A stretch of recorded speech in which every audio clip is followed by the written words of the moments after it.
예, 안녕하세요. 안녕하세요. 예, 예. 많은 분들이 이렇게 오셔서, 이 지금 고전학당이 더욱더 막 열기가 막 넘쳐납니다. 공부라는 게 원래, 기운과 기운이 만나야 되거든요. 그래서 하나의 공간과 시간 속에 만날 때 이렇게 기감도 느끼고 또 공부 세포랄까요? 그게 막 활성화된다고 저는 믿고 있습니다. 그래서 혼자 공부가 정말 어렵다고 생각을 해요. 독학이라는 게. 그래서 오늘은 이제 경도 잡지 이제 두 번째 시간입니다. 오늘은 이제 주식, 그러니까 술과 먹는 거, 그 다음에 다연, 그러니까 차와 담배. 아마 요게 이번 회의 주제가 될 겁니다. 자, 소개 같은 건 이건 진짜 제가 30대 고구려 초기 도읍진 오녀산성 이게 가장 잘 나오는 쪽 앞에 가서 찍은 겁니다. 이렇게 그 아이들이 벌써 이제 시집장가 갈 때가 됐으니 이렇게 근데 이렇게 주례를 서달라면 좀 낯설더라고요. 이렇게 왜냐면 주례 서놓고 잘 산 애들이 절반도 안 되니까 그래서 아직은 이혼한 아이가 없기 때문에 쓰는데 이제 누군가가 갈랐으면 그다음부터는 이제 못 쓰는 겁니다. 원래 예의상. 하여튼 그리고 전통놀이 사용 설명서는 지금 시중에서 나오고 있으니까 보시고 그다음에 궁궐과 왕릉도 이제 증후판이 나오는데 특히 궁궐 해설을 하시거나 서울 쪽 한양 도성 문화유산을 하실 분들한테는 이번 세시 풍속지가 많은 도움이 될 겁니다. 왜냐면 우리가 이제 시중에서 이렇게 번역책이 딱 하나가 있는데 그걸 가지고는 이렇게 그림이 없기 때문에 시각적 효과가 없습니다. 그래서 해석을 가지고는 알 수가 없어요. 그래서 이제 지난번 1강을 하고 PPT를 드렸더니 많은 분들이 너무나 이게 시각적으로 도움이 된다고 말씀을 해주셔서 이번에도 이제 역시 똑같은 방식으로 이렇게 드리겠습니다. 자, 아시다시피 풍속 경도 잡지는 풍속편, 세시편 이렇게 두 개가 돼 있고 풍속편이 19장 그리고 세시편이 19장으로 되어 있습니다. 그러니까 총 38개 항목이죠. 그래서 이번에는 두 번째 항목입니다. 주식이 되겠습니다. 이렇게 보시고 세시는 마지막까지 12월 31일까지 이렇게 돼 있어서 4, 5, 6, 3개월에 이제 경도 잡지가 끝나는 겁니다.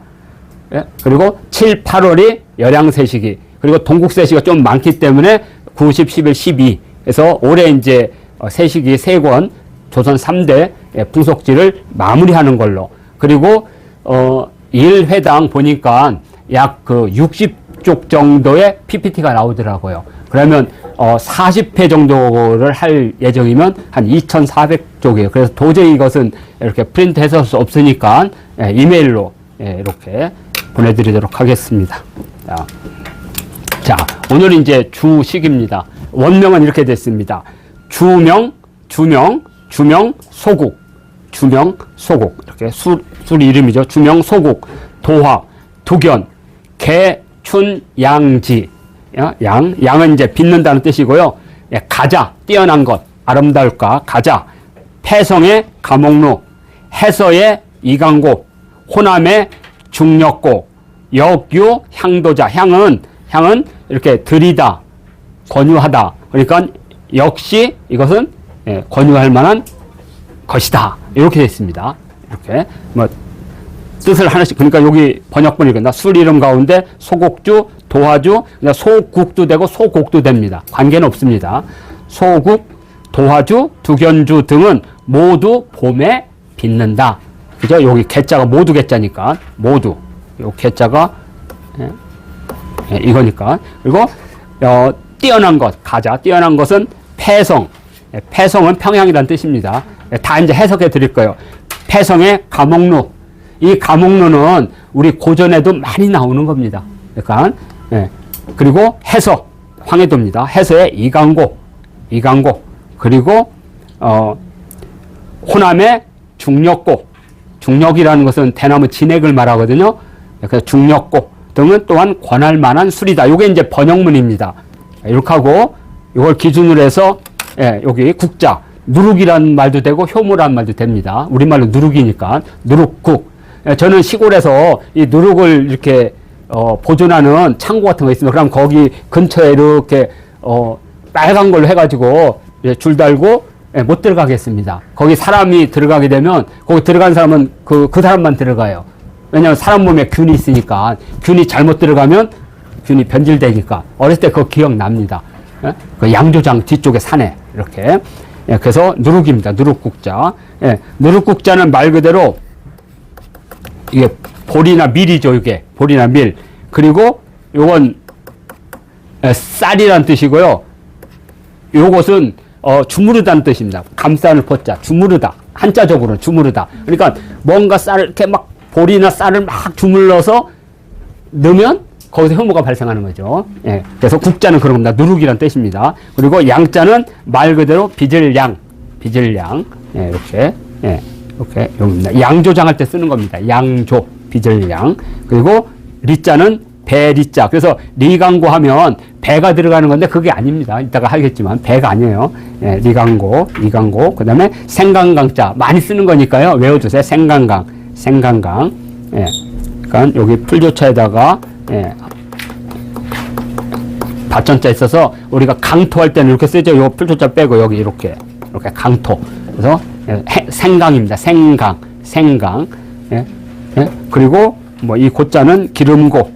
그러니까 뭐 생강 같은 것을 이렇게 막 해가지고 짜면 이렇게 눌러서 짜면 강고가 되겠죠. 하여튼 이강고입니다. 그다음에 력자는 찌꺼기 같은 것을 걸으면 력이라고 합니다. 그래서 중력. 그러니까 뭐냐면 대나무를 꽉 누르면 진액이 나오죠. 그래서 중력은 대나무 진액 뜻입니다. 그리고 향자는 배급할 향. 그러니까 드리다, 권유하다 이런 뜻을 갖고 있습니다. 향. 하여튼 향자도 많이 쓰는 겁니다. 이렇게. 그래서 이렇게 한자적으로는 이렇게 해석하고요. 하나씩 이제 보도록 하겠습니다. 자, 요게 이제 그 유명한 이제 한산 소곡주입니다. 한산 소곡주. 자, 하여튼 몇 분이 이런 것을 가지고 있는데 이렇게 요건 이제 이상제 명가의 이제 소곡주가 되겠습니다. 뭐 제가 여기서 뭐 PPL을 하는 것도 아니고요. 이분 몇 명이 계십니다. 그러니까 이분들은 이제 1988년 88 올림픽 이전까지는 생산을 못했습니다. 그 이후에 이제 집안에 대대놓던 그 방식들은 가지고 있었거든요. 그래서 그걸 다시 되살려서 이제 제맛을 지금까지는 한 50년 됐으니까 40-50년 되니까 이제 제맛이 이제 우러나오는 듯 합니다. 하여튼 지금 수업 중이라 체험형 학습은 안 될 것 같습니다. 이렇게. 하여튼 자, 그래서 이렇게 한산 소곡주는 미세한 누룩, 작을 소자 해가지고 미세한 누룩을 담아가지고 뭐 이게 우리가 술을 만드는 비법은 뭐 이렇게 유튜브에 보시면 되는 거고요. 자, 그리고 한산은 이제 모시와 되게 유명하죠. 모시와 요 소곡주가 유명합니다. 충청남도 남쪽에서 전라도로 넘어가면 바로 거기 앞에 한산이 있습니다. 한산 출신이시구나. 이가가 한산이가구나. 참 대단하시다. 하여튼, 요런 식으로 해서 시중에 이제 지금은 많이 나와 있습니다. 그래서, 소곡주 하면 한산 소국주 또는 소곡주 관계없습니다. 자, 요게 이제 한산 소곡주고요. 이제 그 유명한 도화주입니다. 도화주는 복숭아가 쭉 있는 모든 지역에서는 다 만든 가장 우리를 말하면 소주입니다.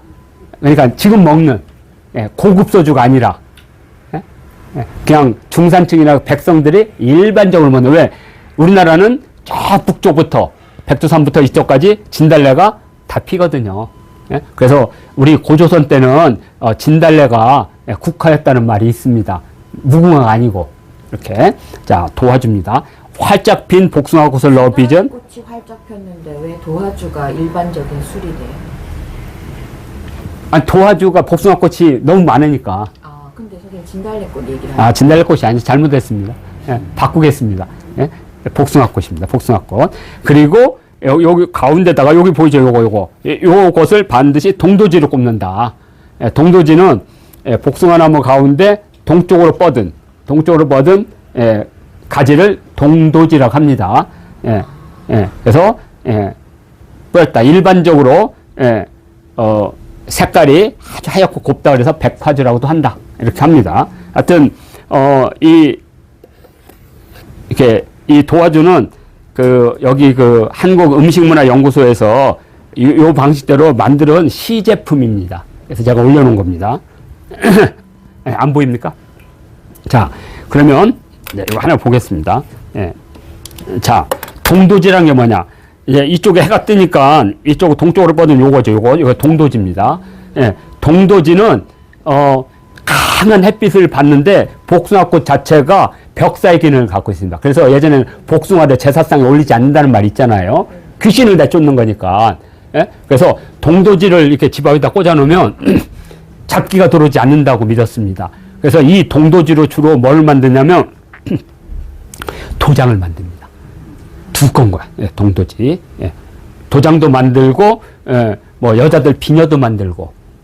그러니까 무당들은 이렇게 뭐라 그러죠? 치성을 드리고 하기 전에 여기 몸을 깨끗하게 한다 그래서 그걸 뭐라 그래 그거? 목욕제게? 아니 이제 사악한 것을 이제 벽사할 때 그걸로 막 탁탁 치면서 굿하기 전에 그걸 합니다. 그만큼 동도지는 이렇게 있고 또 하나는 동도지와 함께 가장 이제 많이 쓰는 게 대추입니다. 대추. 대추를 갖다 조라고 하는데 대추 조자. 근데 이제 벼락이 딱 쳐요. 대추나무에. 그러면 그것을 벽조목이라 그래. 벽조목. 벼락 맞은 대추나무. 그래서 요새는 어떻게 맞냐면 그 전기 난로 같은 데 집어넣어. 그리고 탁 눌러. 그러면 안에서 찌찌찌찌 해요. 그래가지고 대추나무가 전기 맞아가지고 벼락 맞은 듯이. 아니 현상적으로 대추나무가 벼락 맞을 확률이 얼마나 되겠습니까? 그렇죠. 그러면 대추나무 들고 벼락 맞을 때 뛰어가야 되다가 지가 맞아 죽지. 그래서 예전에는 대추나무에다가 어떻게 하냐면 철사 있죠, 철사. 그걸 좋은 것을 여기다 올려놨어요. 일부러 벼락 맞으라고. 그러면 벼락 맞을 확률이 높아요.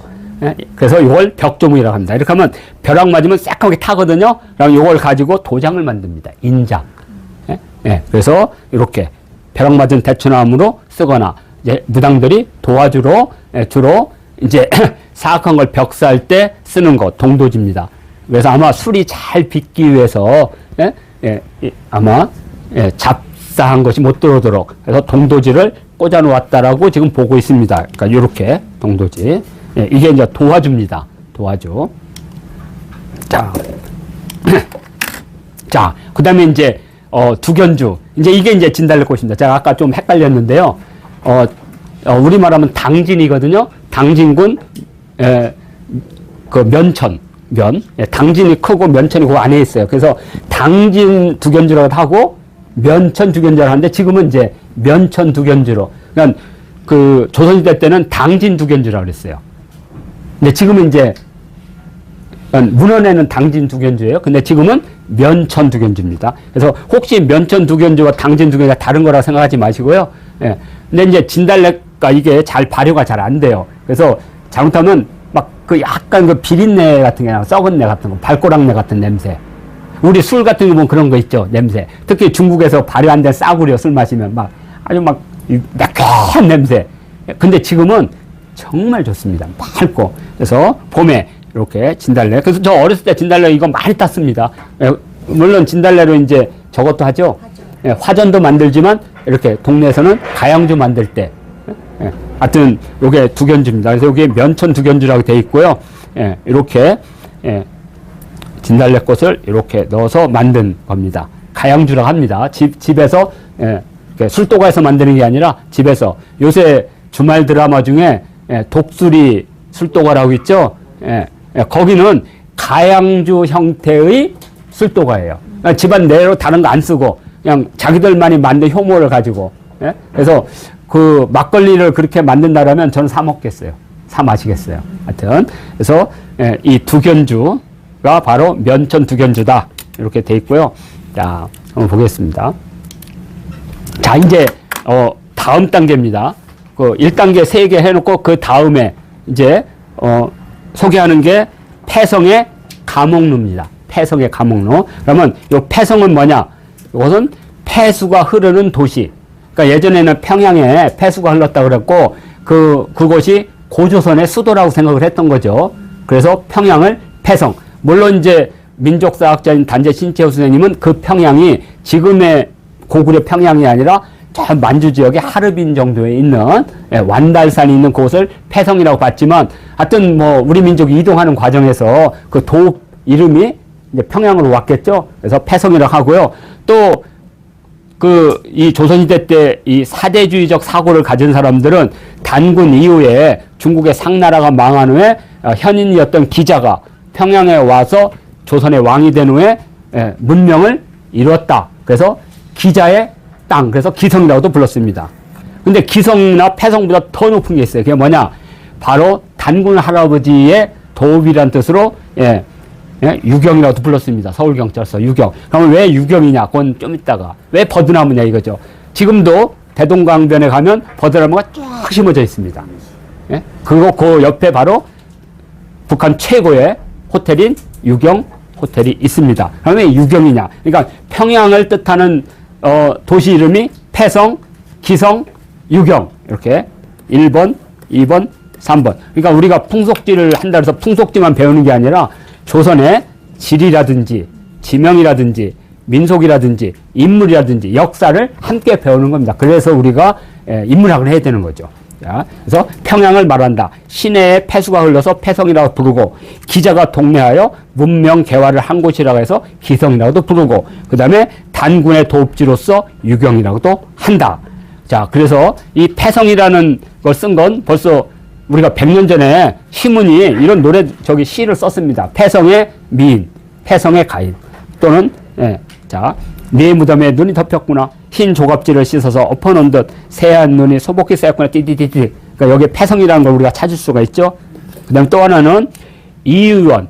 이의원이라는 게 이제 강화도 조약을 맺었던 거고, 우리 얘기한 이제 우당 유해영 선생님의 큰아버지잖아요. 이의원. 그 이의원이 이마필기라는 책을 쓰게 됩니다. 무지 유명한 책이죠. 그 이마필기에 폐성잡기라고 있습니다. 폐성. 그래서 여기 보면 고려 때 정사관원, 아마 정지상을 말하겠죠. 정사관원에서 쭉쭉쭉 있습니다. 그래서 폐성잡기, 폐성이란 말 쓴다는 걸 금방 알 수가 있죠. 우리가 확인할 수가 있습니다. 이렇게 폐성. 자, 그러면 다음은 이제 기성이겠죠. 기성. 근데 기성 많이 씁니다. 우리가 몰라서 그렇지. 자, 폐성이 또 있군요. 폐성. 국립국악원에서 1년에 한 번씩 각도, 남도, 서도 이렇게 해가지고 이런 노래 이렇게 판소리 같은 것을 이렇게 공연하거든요. 거기에 서도풍류라는 게 있습니다. 무지 유명해요. 그래서 저번에 생상풍류에서 여기 서도풍류 중에는 폐성의 흥과 있죠? 닐리리, 날라리 이렇게 있죠. 그래서 여기서 폐성이란 말 쓰죠. 그러니까 서도풍류란 자체가 폐성이란 그걸 금방. 왜냐하면 서도라는 게 황해도 이쪽. 그러니까 우리 말하면 한반도의 이 백두대간의 서쪽 이런 뜻이거든요. 그래서 평양과 황해도와 평안도 지역을 서도라고 불렀습니다. 그래서 그 지역에서 반란을 일으킨 사람은 항상 뭐라 그래요? 이 사악한 이놈들을 다 물리치겠다 해서 평서. 홍경래가 바로 평서 대장군이잖아요. 평서. 이렇게. 그러니까 서북 지역을 내가 전부 다 장악한 후에 이 세상을 엎어버리겠다. 그때 이 서자가 바로 그 서도에서 온 말입니다. 평서. 자, 그리고, 기성. 이제 기성이구나. 자, 여기 기성. 그러면 여기, 우리나라 3대 권번 가운데 뭐 개성 권번도 있고, 저쪽 평양 권번도 있고, 한양 권번도 있는데, 바로, 그 평양 권번을 기생 집단이잖아요. 그 조합. 거기가 바로 기성 권번이라고 딱 돼 있잖아요. 기성. 그러니까 이 사람들은 폐성이란 말 쓰지 않고 기성이란 말을 썼던 것 같아요. 기성이란 말을. 야, 그 다음에 여기 보면, 여기 기성면옥 있죠? 기성면옥. 그럼 이 기성면옥이 평양이라는 거 어떻게 쓰냐? 요 밑에 판매하는 게 바로 평양냉면이라고 딱 써 있어요. 그러니까 이 사람들은 어렸을 때 부모님으로부터 기성이란 말을 듣고 오는 거예요. 그냥 기성. 그냥 평양을. 이렇게. 그래서 요거 있고요.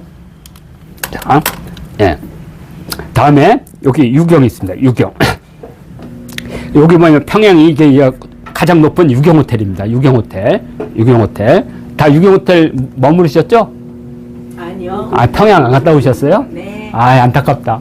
저기 안에 아무것도 없는데요? 다음 정권 때 혹시 남북교류가 잘 돼서 기차 타고 가서 평양에 내린 후에 평양 시내는 못 가게 할 거예요. 분명히. 그죠? 그 대신 지정된 호텔로 갈 때 유경호텔에서 먹을 때 평양냉면도 드시면 됩니다. 그때. 예. 유경호텔이고 성남에 가면 유경식당이 있습니다. 그래서 그 사장 이름이 유씨성을 가진 유경이가 아니고 여기 바로 여기 보면 평양냉면 여기 딱 써 있습니다. 평양냉면이라고. 보시죠? 평양냉면. 그러면 사람들은 이 평양냉면이 유경이라는 걸 몰라요. 그러면 우리 선생님들 아는 거죠. 아, 유경. 그럼 왜 그러냐? 요게 이제 그 근역서화증에 나오는, 근역서화증이 이제 오세창이 쓴 거잖아요. 그 첫 번째 제1화가 뭐냐? 솔거가 밤에 한 어른이 나와서 나를 그려서 집집마다 붙이면 모든 잡귀들이 들어오지 않고 집안이 평안하리라. 그래서 그때 훌딱 보고 그린 거 아니에요. 그게 바로 단군 할아버지 상이잖아요.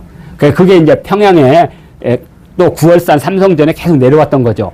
그때 아주 그 볼품없는 사람이 그걸 모사에서 팔았던 거예요. 모사에서. 그때 대구가 어디 있는 사람이 그걸 사왔어요. 안동에 있는 사람이. 사왔는데 얼마에 일본 애들이 그거 다 허물어 버렸잖아요. 그래서 없어졌잖아요. 단군상이 없어졌어. 그래서 그 단군상이 그때 모사에서 산 사람 그게 남아가지고 그분이 나중에 한 40년이 지난 해 대종교에다가 보내줬어요. 그걸. 그래서 대종교에서 그걸 가지고 진본으로. 이게 바로 그때. 그래서 복사본인 거예요? 예, 복사본입니다. 근데 잘 그린 그림은 아니에요. 그죠? 근데 이분 어깨에 뭐가 있습니까? 안 보여요. 버드나무죠. 여기. 이게 버드나무입니다. 그래서 우리 기록에 의하면 버드나무 밑에서 단군 할아버지가 정치를 폈다. 왜냐하면 건물을 지으면 돈이 들어가니까. 그래서 단군 할아버지의 도읍을 버드나무 유자를 써서 유경이라고 했던 겁니다. 그런데 그 평양을 지금의 평양을 보니까 조선시대나 고려시대 때 거기다 버드나무를 쫙 심는 거예요. 고구려 때 심었는지는 모르겠지만. 그래서 지금도 평양의 상징 나무가 버드나무입니다. 그래서 유경이라고 부릅니다. 그럼 이제 아시겠죠? 왜 유경이라고 했는지. 그래서 그 지역의 특산물, 그게 감홍농고입니다. 보겠습니다. 감홍농. 말 그대로. 이게 또 복원이 돼서, 내가 이거 살려고 했는데 12만원 막 이렇게 됩니다. 되게 만들기 어려운가 봐요. 그래서, 소주를 낼 때 술 받는 그릇에 꿀과 지초를 받쳐서 술이 한 방울씩 떨어지니까, 그 선홍색과 단맛이 돌게 빚은 관서 지역의 특산이다. 이렇게 돼 있죠? 관서. 네. 자, 평양을 말한다. 왕이 신에게 하사는 선원주다.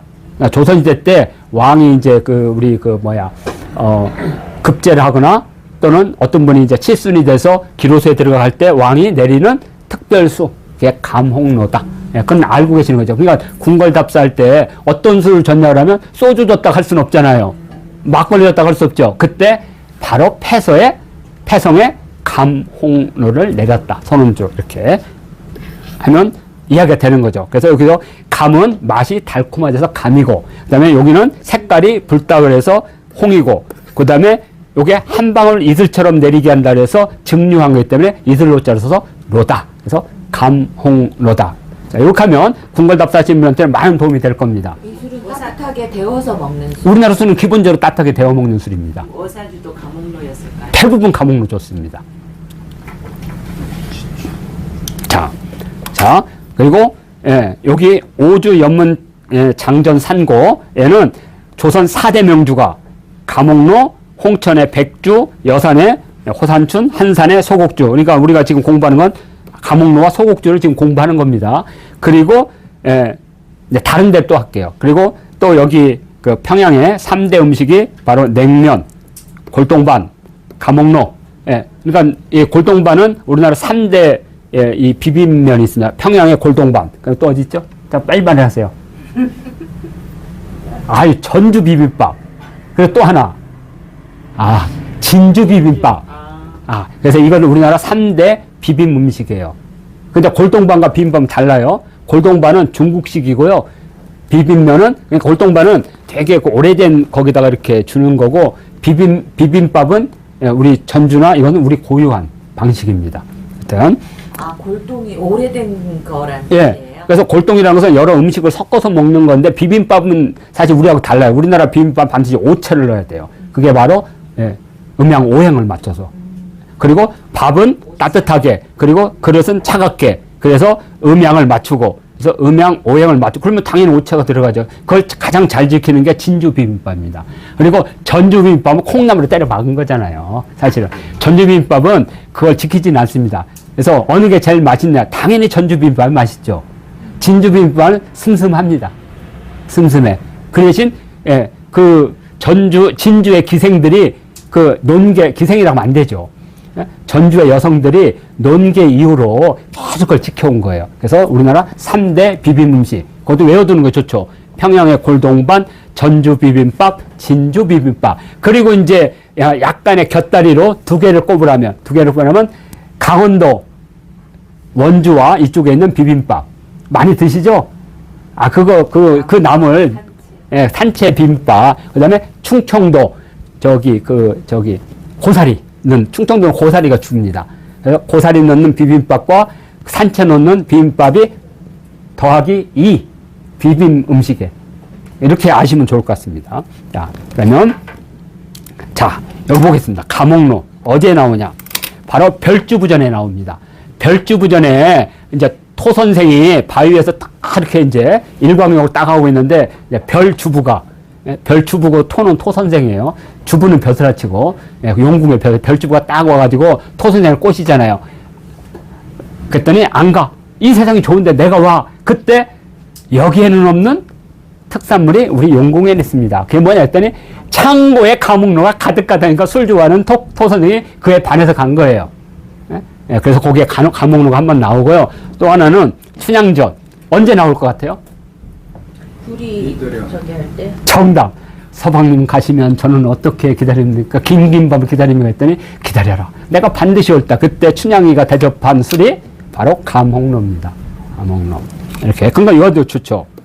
자, 그 다음에 유독공. 이것도 이제 창덕궁 혹시 가게면 애련정 있죠? 네. 예, 그 유독공이 애련정이라고 하는 요곳에서 영조 때 이런 술 같은 걸 많이 드셨어요. 그래서 숙종 1692년에 이게 지어졌는데 그의 정조임금이 주로 이 친한 신하들 불러놓고 술을 마셔요. 그때 가목로를 마시면서 그때 유독공에 시를 하나 남겼어요. 애련정. 예. 제가 번역했죠.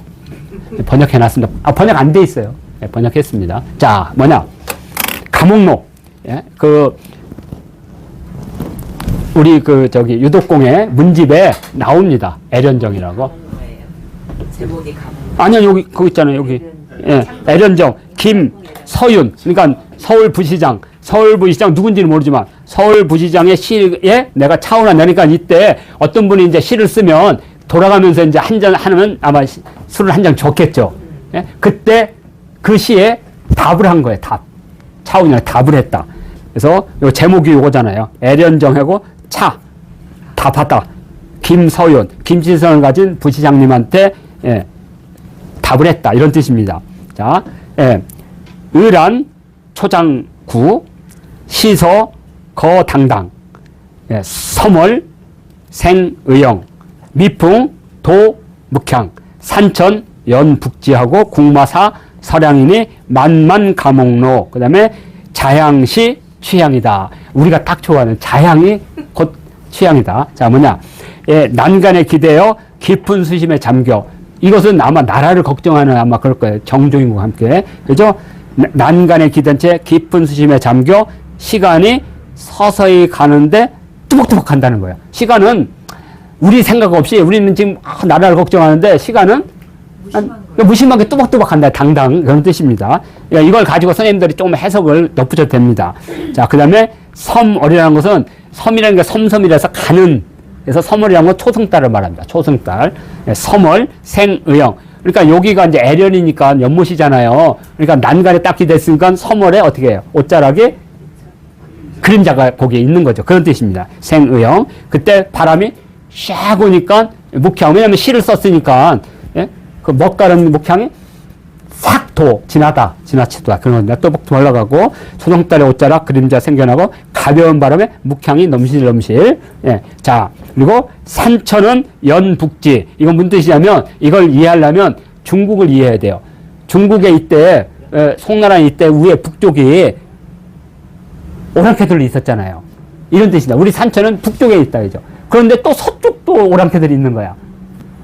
예. 그래서 산천은 연북지라는 것은 우리하고 똑같은 거예요. 우리도 북쪽에 뭐가 있어요? 청나라. 그렇죠. 오랑캐가 있다는 뜻이에요. 그래서 이걸 계산해서 산천은 북쪽 땅에 이어지고 국마는 서량 땅과 같다는 거냐. 서량이라는 게 이제 오늘 말하는 실크도 쪽이에요. 그러니까 거기 말 타고 맨날 쳐들어오니까 그런 뜻입니다. 그러니까 나라를 걱정하는 게 그대로 들어가 있죠. 언제든지 외적이 침입할지도 모르는 그런 누란의 위기 뭐 이런 뜻입니다. 아니 그렇게 해석을 했어요 제가. 아니면 이제 또 이제 창피 톡톡이 당하는 거지. 근데 이것뿐이 해석이 안 돼요 제가 보기에는. 자, 근데 선생님 유득공 때면 네. 이미 청나라가 그쪽 지역 전역을 다 제패를 했을 때니까 뭐 산천이 북쪽으로 뻗어 있고 국마가 서량까지도 달릴 수 있다 이런 식으로 해석해도 되지 않아요? 뭐 그렇게 해도 되고. 근데 이제 이게 이제 옛날에 중국에 이제 송나라 이런 때 그때 사고로 썼던 거라 그걸 그대로 시를 받아오니까 우리가 외적한테 치욕을 당했거나 뭐 이런 걸 의미할 수 있다라고 본 거니까요. 그래서 만만 감옥로, 그죠? 감옥로 가득 채워. 그러니까 요 만만 감옥롱이 저는 뭘로 보냐? 고구려의 기상으로 본 거예요. 그렇잖아요. 고구려가 평양에서 있으면서 주변 국가를 싹 정복한 거 아니에요? 서쪽까지 가서. 그래서 요 산천, 연북지, 국마, 서사량을 저는 감옥로로 받은 거예요. 가득 넣었다는 건 뭐냐? 우리 고구려 평양 기상을 받아서 자양, 이곳 한양이 곧 취향이다. 그러니까 고구려 기상을 마시자는 이걸로 저는 받아들인 겁니다, 시를. 아닌 수도 있어요. 그러나 저는 이제 처음으로 번역을 한 거예요, 이걸 이렇게. 자, 그래서, 애련정을 한번 꼭 활용하세요. 이거 딱 한번 읽어주고. 그리고 거기에 또 시를 진짜 멋있게 해석하는 사람이 있을 거예요. 또 우리가 선생님처럼 이렇게. 그래서, 우리가 감옥로를 여기서 만날 수 있다. 빨리 하겠습니다. 자, 그 다음에 이강고입니다. 제가 잘못했구나. 다른 건데. 배와 생강을 주재료로 해서 꿀을 더해서 만든 약소주입니다. 약. 그러니까 배 생강 넣으면 시원하잖아요. 그리고 매콤하잖아요. 하여튼, 안타깝게 제가 이강주는 아직 못 먹어봤습니다. 면천 두견전 이걸 먹어봤는데. 이강주는 어디서 유명한 거예요? 저기 전라도, 호남. 지금 말하면 담양. 대나무 많이 나는데. 아까 면천하고 똑같아요. 근데 이강주도 서울 지형지를 많이 만들었습니다. 그래서 육당 최남선은 조선의 3대 명주로 감옥로, 이강고, 중력고. 우리가 지금 배우는 겁니다. 후반부. 그래서 이런 식으로 좋은 술병에다가 잘 만들어졌습니다. 그래서 이건 기회가 된다면 한번 맛을 한번 보려고 합니다. 자, 그 다음에 마지막으로 중력고입니다. 요게 이제 제가 지금 잘못 말했어요. 담양. 이쪽에. 대나무에 진액인 중력이 첨가된 약소주다. 다른 데다 뭐 섞으면 약소주라 그래요. 그렇지 않으면 그냥 증류주고. 그리고 소주는 희석식이고 알코올을 물에다 탄 거니까 증류다. 중력, 그 다음에 대나무잎, 솔잎, 생강, 석창포, 개심이 들어간다. 동학농민군 전봉준 장군이 지쳐서 있었는데 이 세 잔을 딱 마시고 벌떡 일어났다. 그 유명한 중력고입니다. 그래서 여기 보면 재료들 있죠. 이거 국립민속박물관에 가면 여기 사진이 있습니다. 그래서 이렇게 중력고 이렇게 만든다. 자, 이렇게 하면 조선에 이제 앞에 쪽 3개 술하고 뒤에 3개 술에서 총 6개 술에 대한 소개가 이렇게 되어 있습니다. 자, 이렇게 해서 1강을 마치도록 하겠습니다.